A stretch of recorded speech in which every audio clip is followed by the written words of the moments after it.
갈라디아서 1장 10절에서 12절까지 말씀입니다. 갈라디아서 1장 10절에서 12절까지 말씀 저와 여러분 한 절씩 교독하도록 하겠습니다.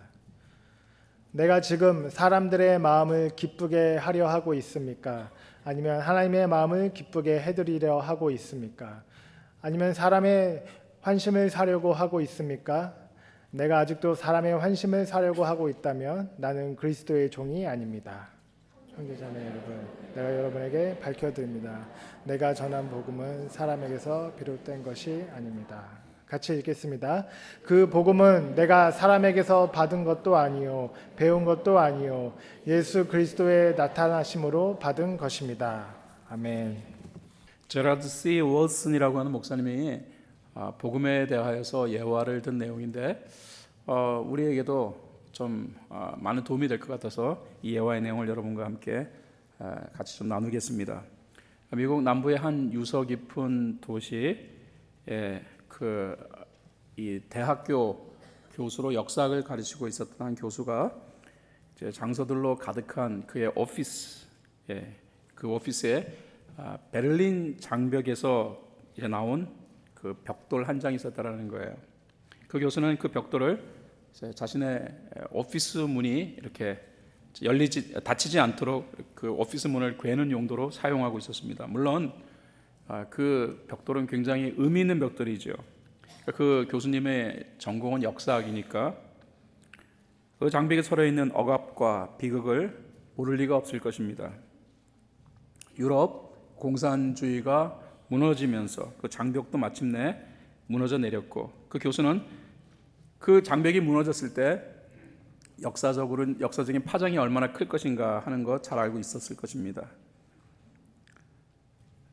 반면에 미국 중서부의 한 적은 도시의 허름한 아파트에 독일에서 이민 온 할머니 한 분이 살고 계셨는데 그 할머니는 낮에는 신문 그리고 또 종이 같은 거 이런 것들 주워 모으면서 근근히 생활을 하고 있었던 분이었어요. 그 할머니 침실의 선반에는 작은 항아리가 하나 있었고요. 그 항아리에는 베를린 장벽 그 돌 파편 하나가 그 항아리 속에 있었다라는 거예요. 그런데 이 할머니는 시시때때로 그 항아리를 열고 그 베를린 장벽에서 나온 그 돌 파편을 이렇게 보면서 눈물을 짓는 거예요. 남편은 베를린 장벽이 무너지는 것을 기다렸는데 그걸 보지 못하고 먼저 세상을 떠났습니다. 오빠가 동베를린에서 서베를린으로 탈출하다가 총에 맞아서 목숨을 잃었습니다. 그래서 그 할머니는 그 과거의 고통과 현재 그 감정을 고스란히 기억하는 분단의 산 증인이었죠. 역사학 교수에게 있어서 베를린 장벽의 붕괴는 분명 한 세기의 중요한 사건이었습니다. 그래서 그 베를린에서 가져온 그 벽돌 한 장, 베를린 장벽의 벽돌 한 장은 그 교수에게 있어서는 어떤 역사적인 깊은 의미가 있는 것이었지만 그럼에도 불구하고 그는 그 벽돌을 자신의 오피스 문이 닫히지 아니하도록 오피스 문을 고정시키는 용도로만 사용했습니다. 그렇게 하는 것에 있어서 아무런 문제의식을 느끼지 않으면서 말입니다. 그러나 할머니는 베를린 장벽에서 나온 그 돌조각 너무 소중히 여겼어요. 베를린 장벽으로 인한 말할 수 없는 고통과 그 장벽이 무너졌다는 감격을 뼈저리게 해주는 자신의 생명과도 같은 것. 그래서 할머니는 그 파편을 시시때때로 꺼내보며 눈물을 지으며 또 깊은 감동을 얻곤 했다라는 것입니다. 제가 이 내용을 접하면서 이런 생각을 했습니다. 우리에게 있어서 그렇다면 복음이란 어떤 의미일까? 이 교수님처럼 복음에 대한 내용들은 우리가 잘 이해하고 복음이 뭐냐라는 이 질문 앞에 복음을 우리가 쉽게 설명할 수 있지만 그럼에도 불구하고 그 복음이 우리에게 하나도 감동이 되지 아니하고 그냥 몸이 건조하게 하루하루의 신앙생활을 만드는 그런 우리에게 있어서 그냥 고백적인 의미로 다가오는 것이 복음일까? 아니면 이 할머니처럼 예수 그리스도의 피 묻은 그 심정이 그 복음을 통하여서 우리에게 알랄이 전달되어 복음이라는 의미를 떠올릴 때마다 내 심령 속에 말할 수 없는 감동과 환희가 넘쳐나는 것인가? 여러분에게 있어서 복음은 어떤 의미가 있는지요? 저는 계속해서 이 갈라디아서의 내용을 여러분과 함께 묵상하면서 이 갈라디아서를 통해서 복음을 설명하는 사도 바울의 이 심정을 같이 다루려 합니다. 오늘도 저는 복음에 대한 내용을 다룰 거예요. 제가 갈라디아서 두 번째 강해를 하면서 복음의 구조를 설명했었습니다. 복음은 단순하다. 동시에 복음은 예수 그리스도의 복음만이 유일한 것이다. 복음의 유일성과 복음의 단순성을 여러분에게 설명했습니다. 그리고 세 번째 갈라디아서 강해로 들어옵니다. 그러나 오늘의 강해 내용도 같은 내용이에요. 바울은 복음에 대하여서 설명하며 이 복음의 단순성과 복음의 유일성을 연속해서 반복적으로 설명합니다. 그래서 오늘 동일한 내용을 여러분과 함께 생각해 보고자 하는 거예요. 자, 오늘 본문은 말씀드린 대로 복음은 단순하다라는 거예요. 복음은 단순하다. 자, 갈라디아서 1장 10절 말씀 가보도록 하겠습니다. 우리 말씀이니까 말씀을 천천히 한번 마음에 새기면서 말씀을 읽어보도록 하겠습니다. 읽겠습니다. 시작. 내가 지금 사람들의 마음을 기쁘게 하려 하고 있습니까? 아니면 하나님의 마음을 기쁘게 해드리려 하고 있습니까? 아니면 사람의 환심을 사려 하고 있습니까?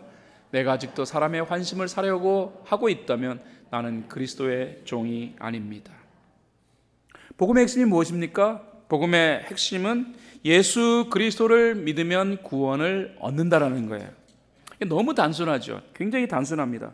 그런데 종종 이 단순함이 논쟁거리가 돼요. 야, 기독교의 구원론은 그렇게 단순하냐?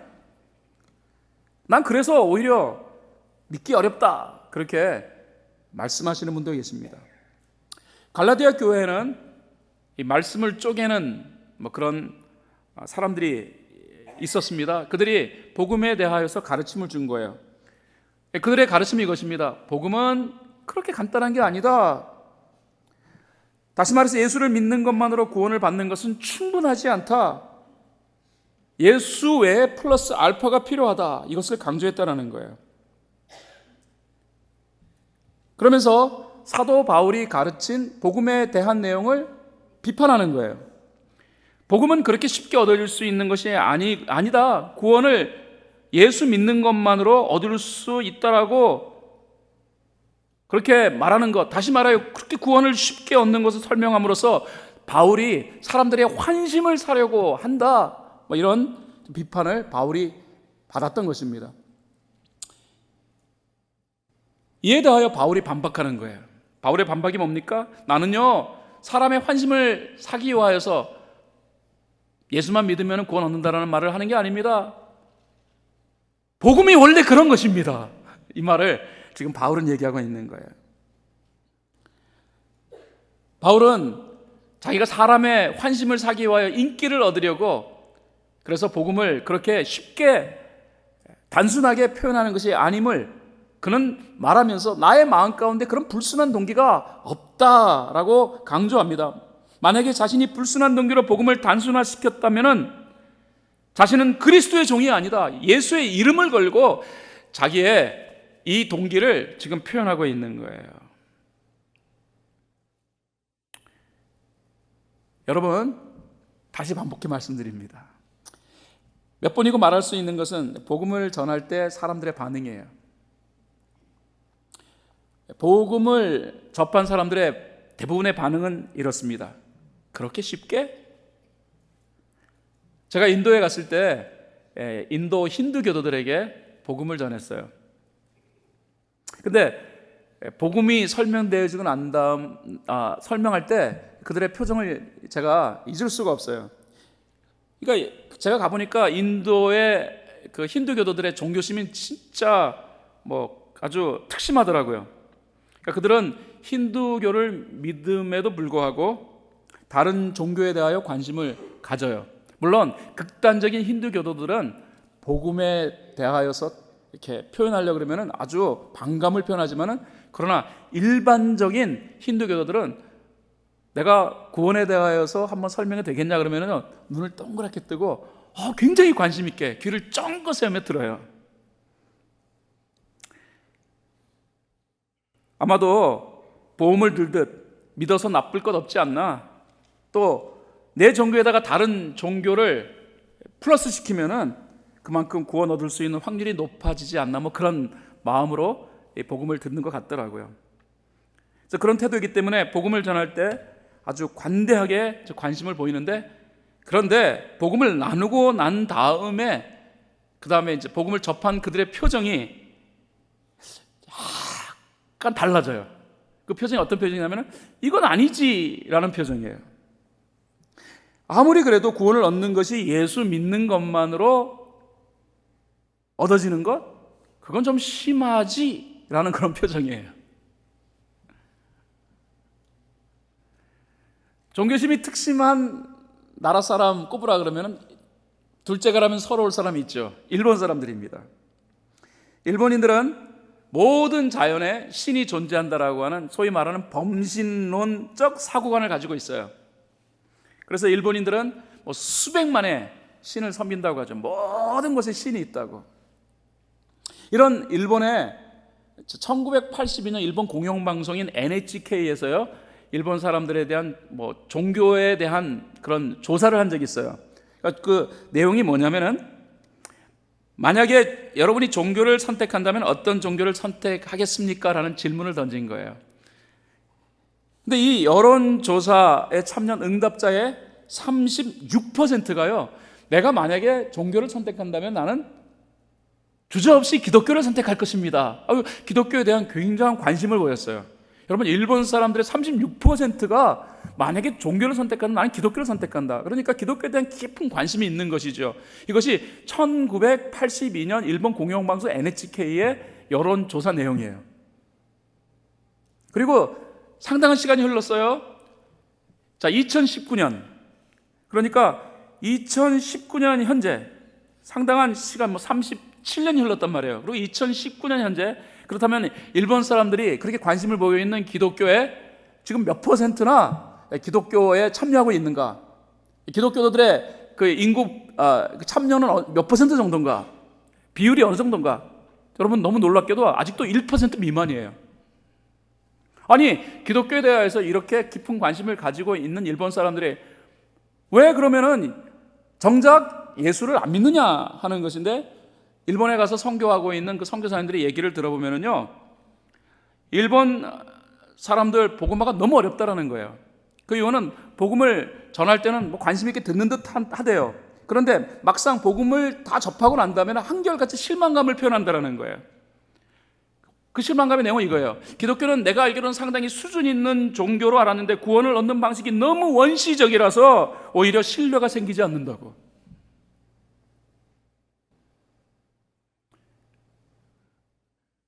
여러분, 예수를 믿으면 구원을 얻는다. 언뜻 들리기에 따라서 이게 너무 초등 학문처럼 느껴져서 마음에 확신이 생기지 않는 분이 혹시 이 가운데 계십니까?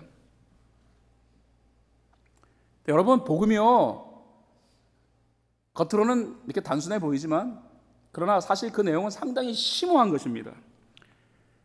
이 복음에 매료되어 가지고서 평생토록 그리스도를 믿으면 구원 얻는다라는 이 복음에 대한 내용을, 이 단순한 한 문장에 이 복음을요 연구했던 유명한 신학자가 있습니다. 프린스턴 신학교에서 신학을 연구하고 있는 조직신학자 찰스 하치라는 사람이 복음에 대하여서 다음과 같은 견해를 밝혔습니다. 찰스 하치는 이런 말을 했습니다. 복음은 너무도 단순하여 so simple, 복음은 너무 단순해서 아주 작은 어린 아이들마저 그것을 이해할 수 있으며, 동시에 복음은 너무 심오하여 so profound라고 얘기해요. so profound, 너무 심오하여. profound라는 말은 심오하다, 난해하다라는 뜻이에요.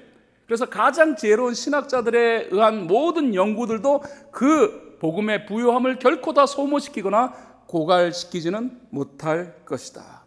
그가 복음에 대해 설명하는데 복음을 어떻게 설명했습니까? So simple but so profound, 그렇게 설명해요. 여러분, 혹시 예수 그리스도를 믿는 것만으로 그 엄청난 구원을 얻는다는 점 때문에 복음을 제가 너무 가볍게 설명했다라고 불만을 가지고 계신 분이 여기 계십니까? 찰스 하치는, 그 조직신학자 찰스 하치는 복음은 무척 단순하지만 동시에 그 복음은 굉장히 난해하다는 표현을 통해서 복음은 논리와 이성을 초월하는 것이다라고 설명했어요.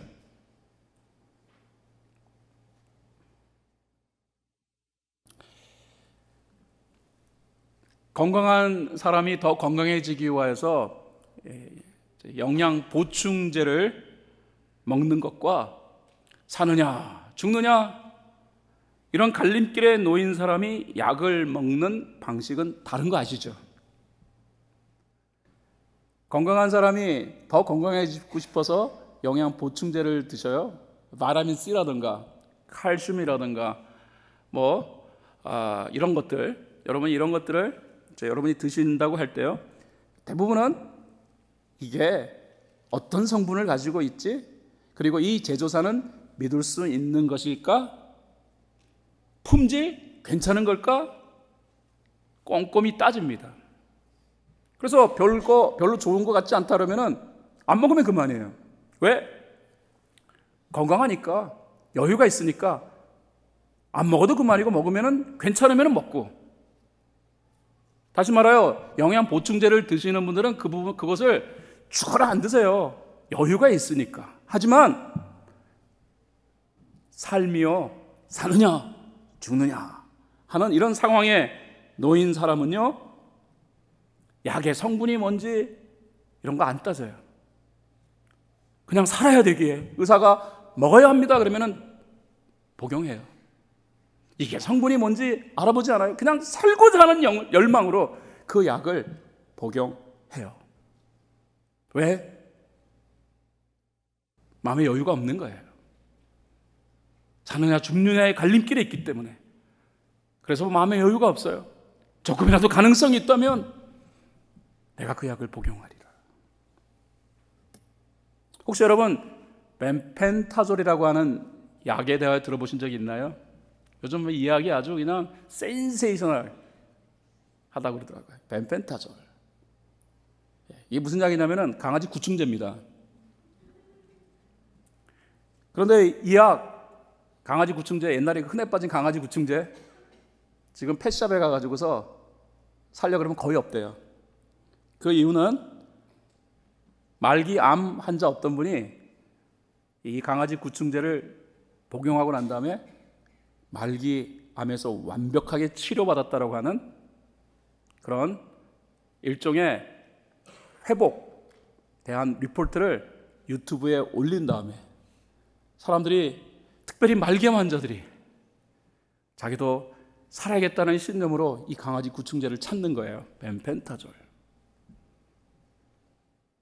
그게 강아지 구충제라니까요. 그렇다면 이 강아지 구충제인 벤펜타졸이 정말로 말기암을 치료할 수 있는 강력한 효능이 있을까요? 의사들과 그리고 약사들은 이에 대하여 의구심을 제시합니다. 그렇지 않을 것.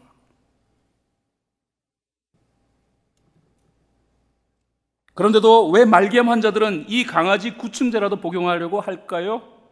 사람이 먹는 약도 아닌 동물을 위한 약인데 말입니다.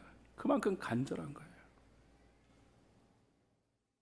간절한 사람, 사느냐 죽느냐의 갈림길에 놓인 사람에게 성분이 무엇이고 또 이것이 어떻게 제조되어지고 하는 내용들이 귀에 들어오겠습니까? 사느냐 죽느냐의 입장에 놓인 사람이 듣고 싶은 것은 이 약은 효능이 있어요? 먹으면 삽니다라는 그 말 한마디에 모든 것을 다 수용해요.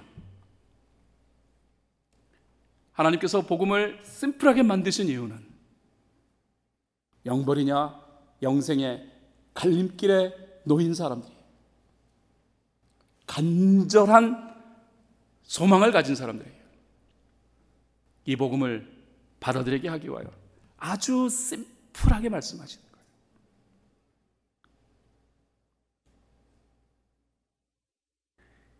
제시되는 복음 단순하게 들립니다. 하지만 말입니다, 그러나 그 복음을 세우신, 복음을 계시하신 하나님 입장에서는 그렇게 심플한 게 아니었어요. 마치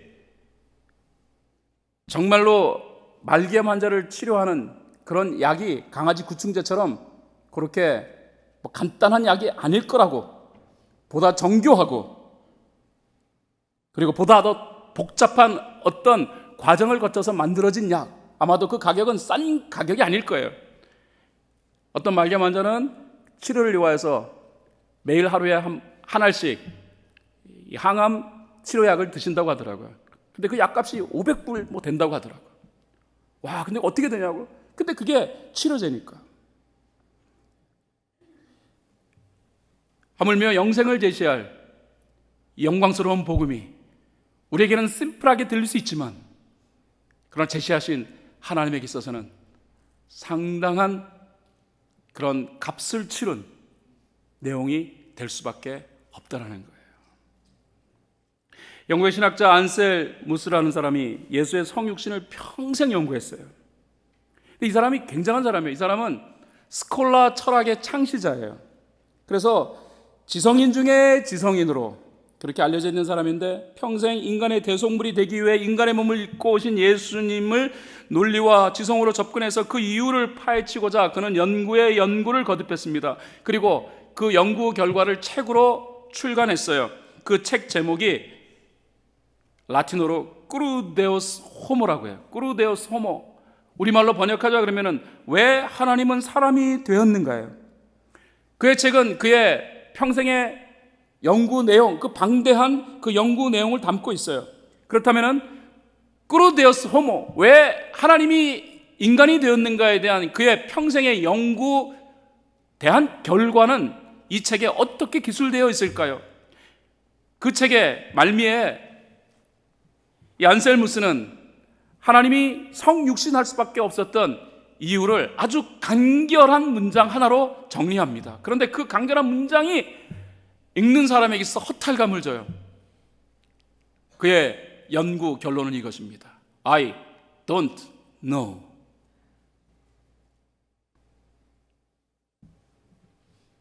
간단한 말인 것 같지만 그의 설명을 빌리면 이거예요. 이 복음은 우리에게는 심플하게 들리는 것일지 모르지만, 그러나 이 복음 속에 담겨진, 복음의 배후에 담겨진 의미는 인간의 지성과 논리로는 이해할 수 없는 것.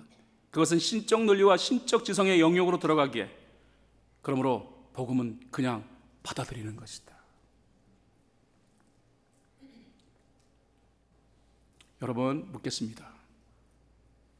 예수만 믿으면 구원을 받는다는 것이 너무 초등학문적인 것 같아서 오히려 불안하십니까? 여러분, 몰라도 한참 몰라서 하는 소리예요. 어쩌면 우리가 구원에 대한 긴급함, 구원에 대한 간절함이 없어서, 우리의 삶에 어쩌면 내가 조금이라도 의로운 행위적인 것을 만들 수 있을 것이다라는 여유가 있어서, 내가 스스로 구원을 이룰 수 있는 여유와 여지가 내게 남아 있어서, 그래서 따지고 살펴보는 것 아닐까요? 바울은 복음에 대하여서 늘 고민했던 사람이에요. 그는 율법을 통하여서 구원에 대한 의미를 늘 생각했고, 그러나 예수를 만나고 난 다음에 자신이 그토록 확신했던 행위적 구원을 철저하게 내던졌어요. 그리고 구원은 예수를 믿는 것만으로 충분하다는 사실을 바울은 그의 서신서를 통하여서 설명하고 또 설명해요. 에베소 2장 8절 9절 말씀 볼까요? 같이 한 목소리를 읽겠습니다. 시작. 여러분은 믿음을 통해서 은혜로 구원을 얻었습니다. 이것은 여러분에게서 난 것이 아니요 하나님의 선물입니다. 행위에서 난 것이 아닙니다. 그러므로 아무도 자랑할 수 없습니다. 바울은 디도서 3장 5절에 들어가서 또 동일한 표현을 합니다. 같이 읽겠습니다. 시작. 그분이 그렇게 하신 것은 우리가 행한 의로운 일 때문이 아니라 그분의 자비하심을 따라 거듭나게 씻어주심과 성령으로 새롭게 해주심으로 말미암은 것입니다. 저는요, 이 복음이 너무 좋아요. 복음만 생각하면 가슴이 뛰어요. 복음이 저의 삶 가운데 제시되었다는 이 사실이 너무너무 감격스러워요. 예수님만 바라보면 구원 얻는다. 어떻게 생각하면 너무나도 꿈 같은 소리일지 모르지만, 그러나 내가 예수 그리스도를 바라봤더니 정말로 예수 그리스도 내 인생을 주도하시고 저에게 천국의 소망과 그리고 영생에 대한 강한 기대감을 주님이 주셨다. 나 우리 주님이 제시하신 그 복음이 너무 좋은 거예요. 여러분도 복음 때문에 감격하고 복음 때문에 기뻐하는 삶을 이루기를 정말 바랍니다. 오늘 짧은 구절 속에 바울은 복음에 대한 소개를 또 이렇게 하고 있습니다. 복음은 예수 그리스도입니다. 자, 11절 12절입니다. 갈라디아서 1장 11절 12절 말씀, 이 두 구절 말씀 우리 같이 한 목소리로 읽어봐야 될 것 같아요. 읽겠습니다. 시작. 형제 자매 여러분, 내가 여러분에게 밝혀드립니다. 내가 전한 복음은 사람에게서 비롯된 것이 아닙니다. 그 복음은 내가 사람에게서 받은 것도 아니요 배운 것도 아니요 예수 그리스도의 나타나심으로 받은 것입니다. 그러니까 바울은 복음의 출처, 복음의 기원을 밝히고 있죠. 바울이 밝히는 내용이 뭡니까? 복음의 출처, 복음의 기원은 예수 그리스도라는 거예요. 사람에게서 복음이 비롯된 것이 아니라는 점을 들어서 복음은 인간의 논리와 그리고 학문의 결과가 아니라는 사실을 분명하게 표현하죠. 누군가의 깊은 연구 끝에 얻어진 깨달음도 아니라는 거예요. 어떤 분은요, 복음이 깨달음이라고 생각해요. 바울은 말합니다. 복음 깨달음 아니라는 거예요. 복음은 팩트예요. 예수라는 분, 그분이 복음인 거예요.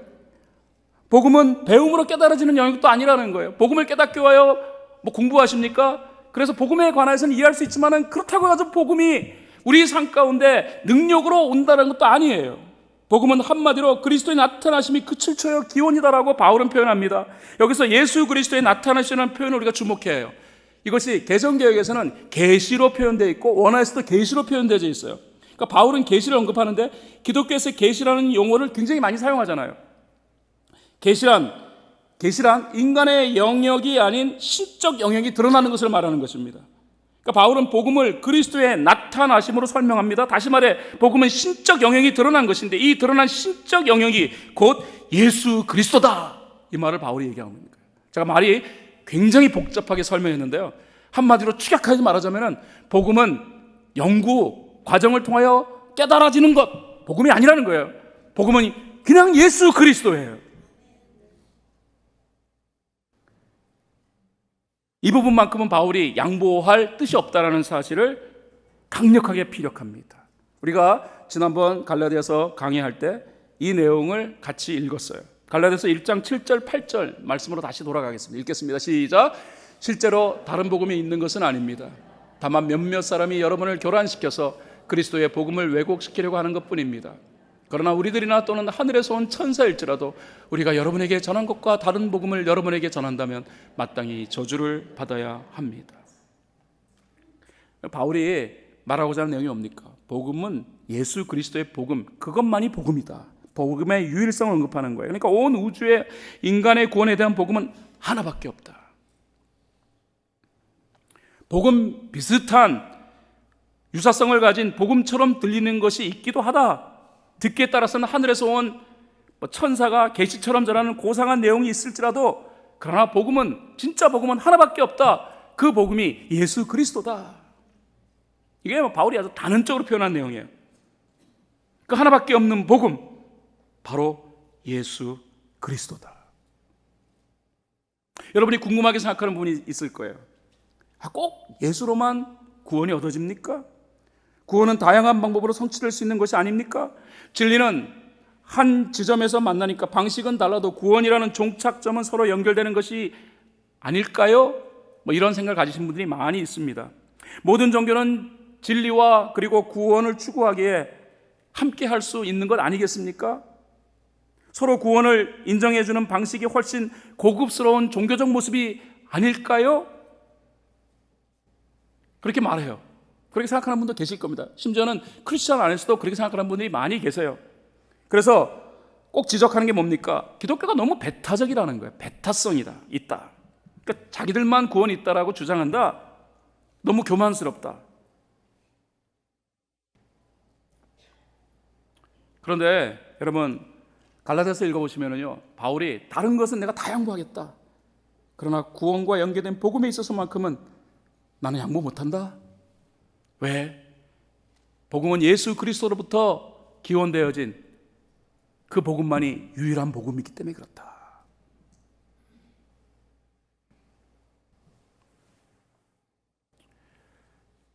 제가 언젠가 대중적인 인기와 존경을 받고 있는 그 스님 한 분의 강의를 들은 적이 있어요. 그분의 성함이 법정 스님이라는 분이세요. 그분은 불교계 밖에서도 굉장히 존경받는 분이시고, 그 다음에 불교계 밖에서도 이분을 멘토로 삼고 싶다라고 하는 선망의 대상이라고 말할 수 있어요. 그러니까 이분을 멘토 삼고 싶다, 그 멘토 삼고 싶은 그 1위에 오르신 분이세요. 그분이 제가 연설한 것을 제가 들어봤는데요. 그때 그분이 이제 불교와 기독교가 같은 진리를 추구하기 때문에 그분이 이런 의미로 얘기하신 거예요. 두 종교 함께 믿을 수도 있다, 그렇게 표현하시더라고요. 그분이 말씀하시는 논리적 내용이 이래요. 옛날에는 한국에서 태어나면 그냥 한국 사람으로 끝난다. 그런데 요즘은 한국에서 태어나서 한국 사람으로 살다가 그 다음에 미국으로 가가지고 미국에서 시민권 받으면 그 사람이 미국 사람 될 수 있다. 그럼 그런 사람을 두고 뭐라고 얘기하느냐? 한국계 미국인, Korean American이라고 얘기한다. 마찬가지로 옛날에는 그냥 기독교 믿으면 그냥 기독교인으로 끝난다. 불교 믿으면 불교로 끝난다. 그런데 사실 기독교와 불교에 있어서 진리 추구의 내용은 같은 거기 때문에, 그래서 기독교를 믿으면서도 불교의 가르침을 받을 수 있다. 왜? 같이 구원을 얻는 것에 대하여 고민하는 종교이니까. 그러므로 교회 다니는 사람이 종종 절에 와서 스님의 강의를 들으며 거기서 구원에 대한 부분들을 좀 더 깊이 있게 또 다룰 수 있다. 그래서 마치 코리안 아메리칸이 있는 것처럼 크리스천 부디스트가 있을 수 있다, 이렇게 말씀하시더라고요. 그러니까 막 그 듣던 사람들이 맞다고 하면서 막 와 웃으면서 크리스천 부디스트라 그러니까 막 너무 좋아하는 거예요. 그거 듣고 싶었던 것 같아요. 만약 이때 사도 바울이라면 어떻게 할까요? 사도 바울이 지금 안 계시니까 이제 목사인 제가 그걸 들으면서 구원의 유일성 이거 안 맞는 건데, 그래서 제가 아닙니다 여러분, 구원은 오직 예수 그리스도에만 있습니다 라고 말하면 돌맞을 것 같더라고요. 그럼에도 불구하고 돌맞을 각오를 하고 바울은 갈라디아 교회 성도들을 향해서 복음의 유일성을 얘기하고 있는 거예요. 복음은 예수 그리스도로 말미암아 시작되어진 그 복음만이 유일한 복음입니다. 예수 안 믿으면 구원 없습니다. 예수 믿는 것에 대하여 플러스 알파도 마이너스 알파도 하지 마십시오.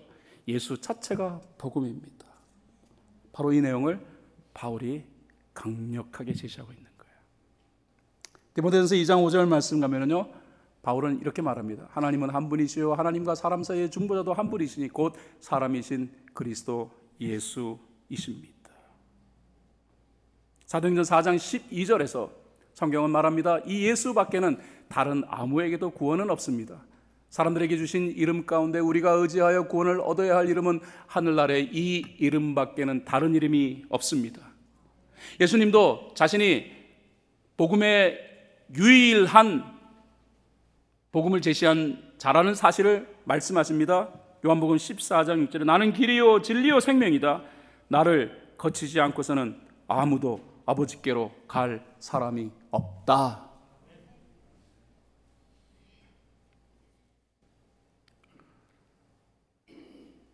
개혁주의 기독교를 대표하는 라틴어 단어가 하나 있습니다. 그 단어는 이겁니다. 솔라. 솔라라는 단어는 영어로 only라는 단어예요. 한국말로는 오직이라는 단어예요. 5개 솔라가 우리 개혁주의 신앙의 재산이에요. 5개 오직. 이 오직이라는 단어를 통하여 뭘 드러낼까요? 유일하다는 걸 드러내는 거예요. 솔라 스크립투라, 오직 성경. 진리는, 절대 진리는 오직 유일한 성경에만 담겨져 있다. 솔라 그라시아, 오직 은혜. 우리의 구원은 오직 은혜.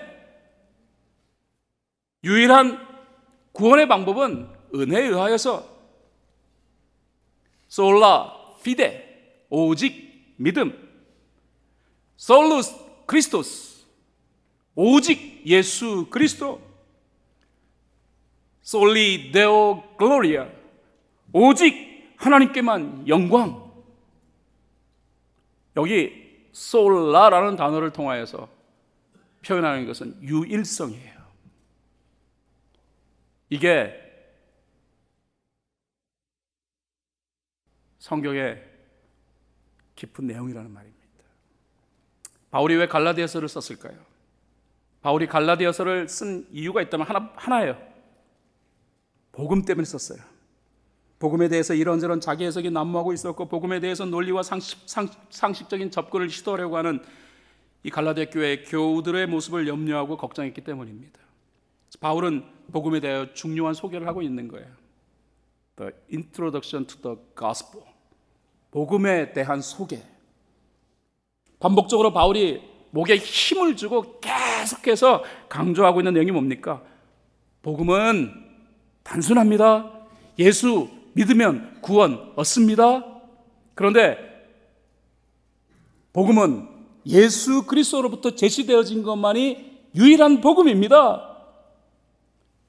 이 내용을 바울이 갈라디아서 전체에서 계속해서 반복적으로 표현하고 있습니다. 바울의 한결같은 강조점, 예수 그리스도를 믿으면 됩니다. 다른 복음 없습니다. 오늘 여러분에게 질문 드리며 이 설교를 마감하려 합니다. 여러분은 예수 그리스도를 믿으십니까? 예수 믿는 것만으로는 구원이 뭔가 불충분한 것 같아서 예수를 믿으면서 동시에 뭔가 플러스 알파를 찾기 위하여서 혹시라도 고민하고 계십니까? 아니야, 구원은 그렇게 단순한 게 아니야 라고 생각하며 계속해서 플러스 알파를 찾느라고 애쓰고 계십니까? 혹이라도 그런다면 바울은 우리에게 이렇게 얘기할 것입니다. 복음은 예수 그리스도입니다. 우리 가운데 나는 예수 믿으니까 구원받는 건 분명한데 예수 믿지 않는 내 남편, 예수 믿지 않는 내 아내, 예수 믿지 않는 내 자식들, 그래서 생각해보면은 그래도 행위적으로 부족함이 없고 나름대로의 신앙을, 기독교 신앙은 아니지만 나름대로 자기 신앙을, 기독교 비슷한 유사성이 있는 신앙을 가지고 있으니까 그들 구원이 있을 거야? 모든 진리는 한 종착점에서 만나는 거니까 나는 예수 믿으며 구원에 이르려고 하고, 그 다음에 또 다른 사람 나름대로의 신앙으로 열심히 가면 결국 우리는 함께 구원의 종착점에 이를 테니까 괜찮을 거야 라고 생각하시는 분이 계십니까? 죄송합니다. 사도 바울은 이 부분에 관하여 분명하게 표현합니다. 구원의 유일성,